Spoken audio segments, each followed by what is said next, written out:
Si Jesus ang simula at ang wakas. Ang sabi sa Ecclesiastes 7 verse 8, ang wakas ng isang bagay ay mas mainam kaysa pasimula. Ang pagtiyatiyaga ay mabuti kaysa kapalaluan.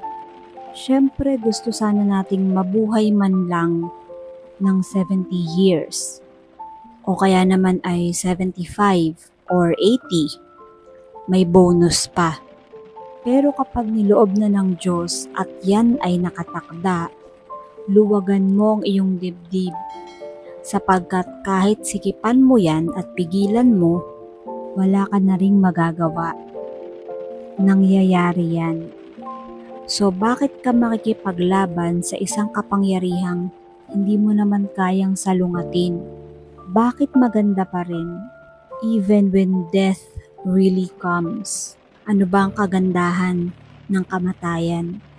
Because the day na ipinanganak ka is unto the world, dito sa mundong ito.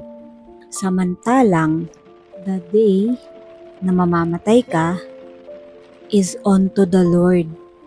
Kasi sa Panginoon tayo pupunta. Just make sure na sa Panginoon ka talaga pupunta.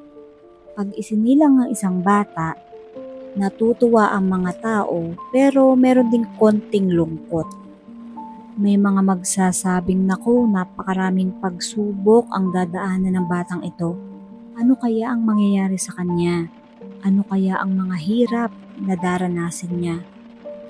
Ilang beses kaya itong mga heartbroken, madadapa, masusugatan? Magkakaroon ba siya ng magandang buhay? Makakapag-aral kaya siya? Makakapagtapos at makakapagtrabaho? Magkakaroon kaya siya ng mga kabiguan? Makakayanan niya kaya itong lampasan? Ano kaya ang magiging kahinaan niya? Hindi mo alam ang mangyayari sa kanya, kaya may reserba rin na lungkot, lalo na kung ikaw magulang. In this day and age, maraming mga kabataan or mga millennials ang hindi na nakakaisip na mag-asawa pa. Dahil iba na yung panahon, iba na yung priorities nila, iba na yung generation. Siguro, ang iba sa kanila, ito ang naiisip. May mga takot, may mga pangamba. Pero kung sa dakong huli, babalik na ang espiritu ng tao sa Diyos, naroon ng isang magandang wakas. Kaya dapat habang buhay pa tayo, pinagtatrabahuhan natin kung saan tayo mapupunta kapag pumanaw na. Hindi pwedeng ang lagi lang natin iniintindi ay kung may bago tayong damit, kung meron ba tayong lotion, pampaputi, pabango, magpayaman na magpayaman, samantalang ang ating kaluluwa ay hindi natin nabibigyan ng oras. Hindi natin nabibigyan ng oras ang Panginoon. Hindi natin napagtatrabahuhan ang ating relationship sa Diyos. Tulad sa isang nobela o pelikula, meron niyang katapusan. Diba minsan nga, pag nagbabasa tayo ng libro, makikita niyo sa huli, the end. Sa pelikula, ganun din. Fin. O kaya ay wakas.